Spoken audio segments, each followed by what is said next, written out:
Hello, History 1 students. This is Mrs. Politsky, and I have notes for Chapter 12, Section 3, Big Business. So, to kind of start, your chapter is talking a lot about some really heavy business kind of terms like corporations and stocks. And a corporation is really an organization that's owned by many people. It's treated by law as though it were a person. It can pay property, it can buy for property or pay taxes or make contracts, be sued or to sue others. Individuals who own a part of a company are called stockholders. And a stock is really just shares of ownership of that company. So, in Roman numeral 1, the rise of big business, why did a number of American corporations um, begin to increase in the 1830s?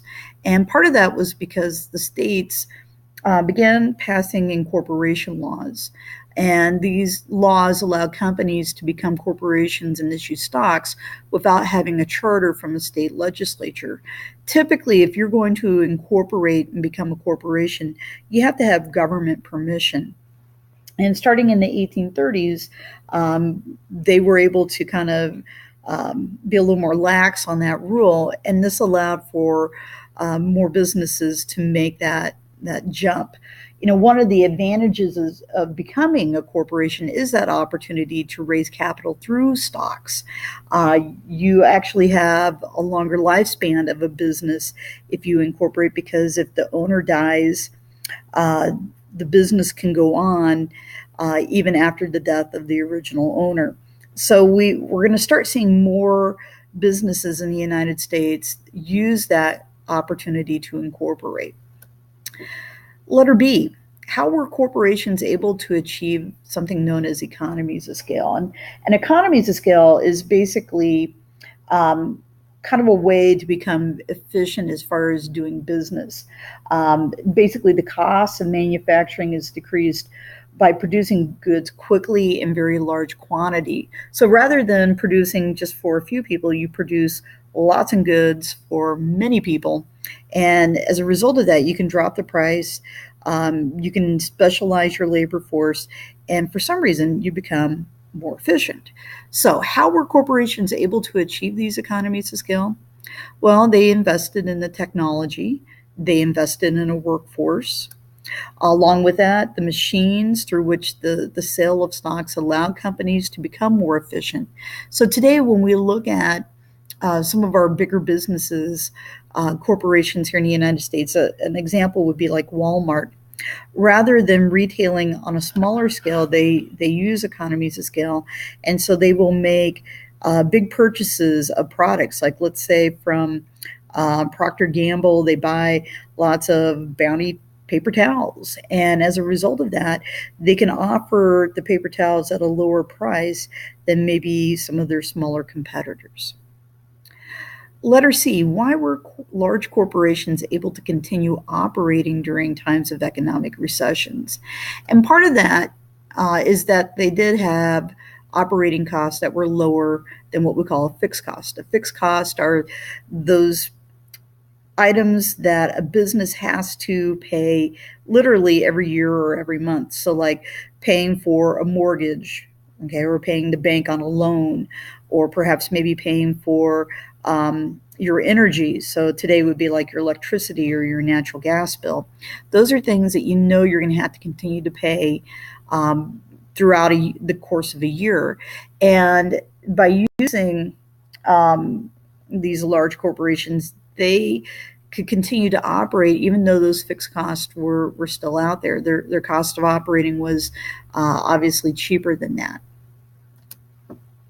In our country, during the time following the Civil War to the beginning of 1900, we saw a rapid growth. And we've mentioned this already, but I want you to take a look at both of these graphs. One is dealing with oil production in the US, and the other is dealing with steel production. What I think is really interesting is if you look at both of these graphs, particularly the curves, that's the line that's either blue or red, depending on which one you're looking at. The curves themselves really do kind of mimic one another. We have a rise basically in the first 15 years after the Civil War, and we get to about 1880, and we have a little dip, and then we have a spike that occurs kind of heading into 1900. And so we're going to kind of get into talking about why that curve does this massive jump about 1885 and some of the people who were involved in that. So, consolidating industry. What did some companies do in order to keep their prices from falling? You know, businesses always want to be as efficient as they possibly can. And one of the motives that businesses had was to organize something called a pool. A pool basically is an agreement with many businesses to kind of keep their prices at the same level. Okay, typically pools don't last very long, and a lot of that is because one, state governments are kind of concerned about the setting of the prices, and the other is it kind of does mess with the whole concept of laissez-faire, allowing the system to do as it wants to do. But a lot of these companies did form these legal pools, and as a result, they did have some issues with like the courts as far as whether or not they can enforce certain agreements upon other people that they formed the pools with. But needless to say, it did help them maybe in the short run as far as kind of keeping prices the same, but it wasn't necessarily a long-term fix by any means. So why were American courts and legislatures suspicious of the pools? Pools did interfere, as I mentioned before, with both competition and property rights. These are the fundamentals that people who are pro laissez-faire economics really hold dear and important to the free market economy. So, kind of leading into our next area, I want to talk a little bit about the rise of the steel industry. And some of this has to do with some things that were changing as far as the process of making steel. And this comes from your textbook, if you want to take a look at that on page 424. But the concept of actually making steel through a process called the Bessemer process, named after Sir Henry Bessemer. This process was to make high quality steel more efficiently and cheaply. And part of that was all about how the steel itself was purified. For the most part, if you look at the diagrams, they talk about how you raise the temperature, and the impurities, for the most part, rise to the top of the molten iron and are able to be skimmed off, and then you can drain the iron, and eventually what you're going to get is a cheaper price for your steel, but a better quality steel, because you're using like air furnaces, and you're getting the impurities out, and it actually makes for a great process. So one of those people who kind of jumped on board with Henry Bessemer was a guy named Andrew Carnegie. And Andrew Carnegie made his fortune basically in the steel industry. He did it by what we're just going to talk about here, this idea of a vertical integration. So what are the benefits of having a vertically integrated company like Andrew Carnegie?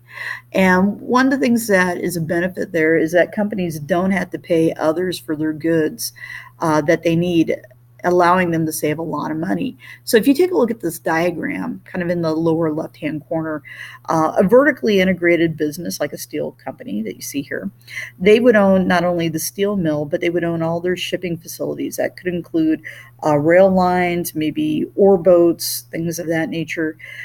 And they would also have ownership of the iron mines, limestone quarries, and the coal mines. So in a way, they own every step of the production, making it easier for them to discount themselves to prices. Letter D, why did some people fear monopolies while others supported them? Well, some people feared monopolies because they could charge, and that's what that should say, not change, but charge whatever they wanted for their products because there was no competitions. Other people thought that monopolies actually were good at keeping prices low to avoid competition. So it's kind of a mixed bag. And it all depends on the industry that we're talking about. Sometimes monopolies can be fairly efficient. Other times they can take advantage of the situation. Letter E, what were two ways to avoid allegations of being a monopoly? And a couple of ways were that large companies could set up a trust.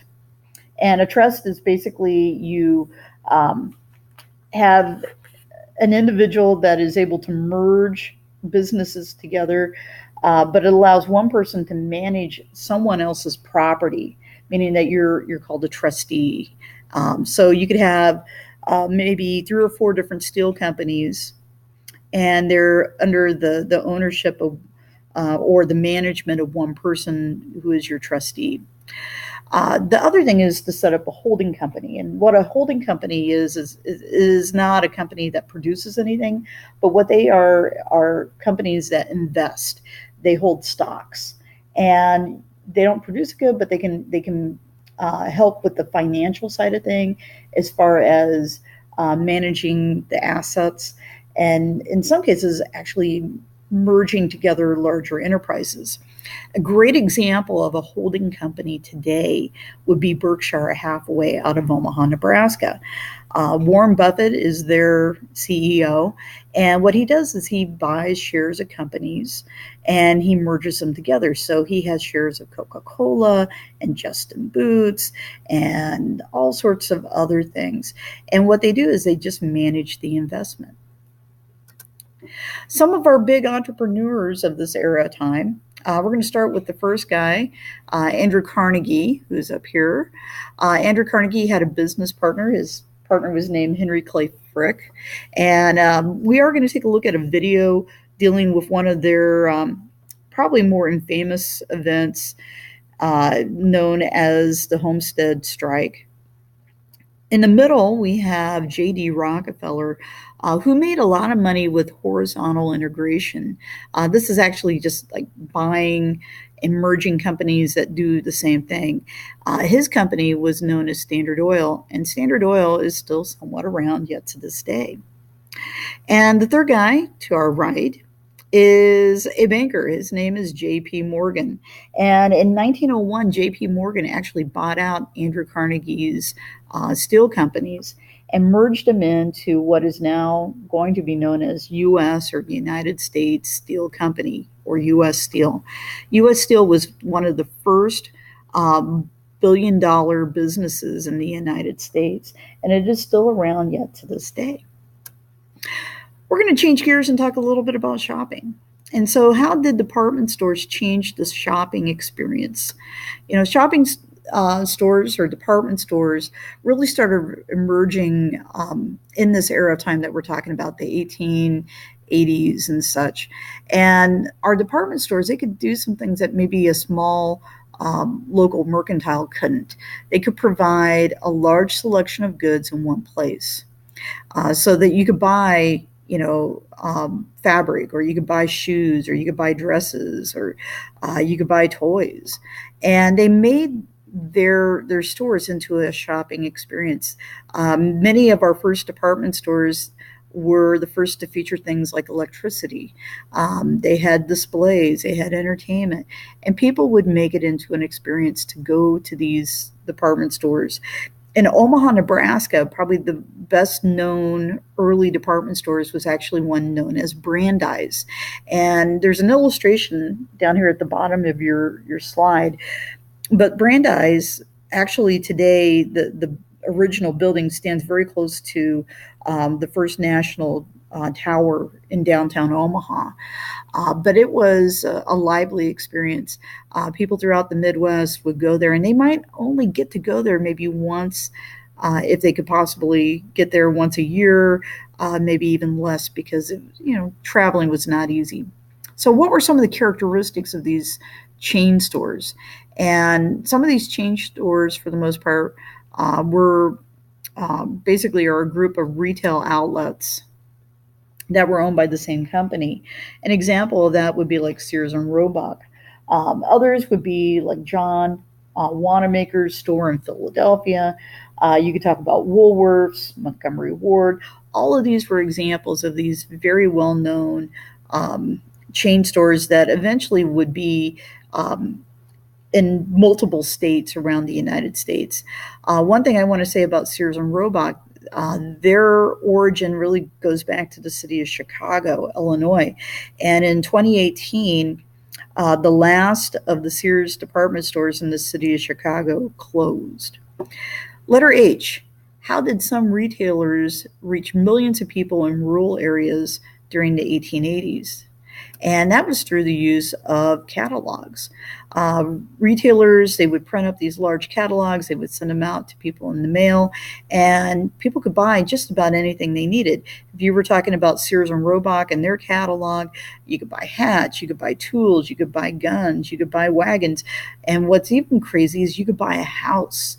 And there were many houses that were actually what we would call craftsman homes that people bought through the catalog, and the all the parts for the house, all the lumber and nails and doorknobs and everything, windows that you could use, would be shipped out by railroad, and it would show up in your small town, and you would have somebody pick it up, and then you might hire a carpenter to assemble it, or you might assemble it yourself.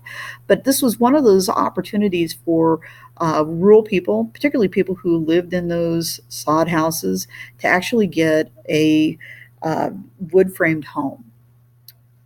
Thank you very much.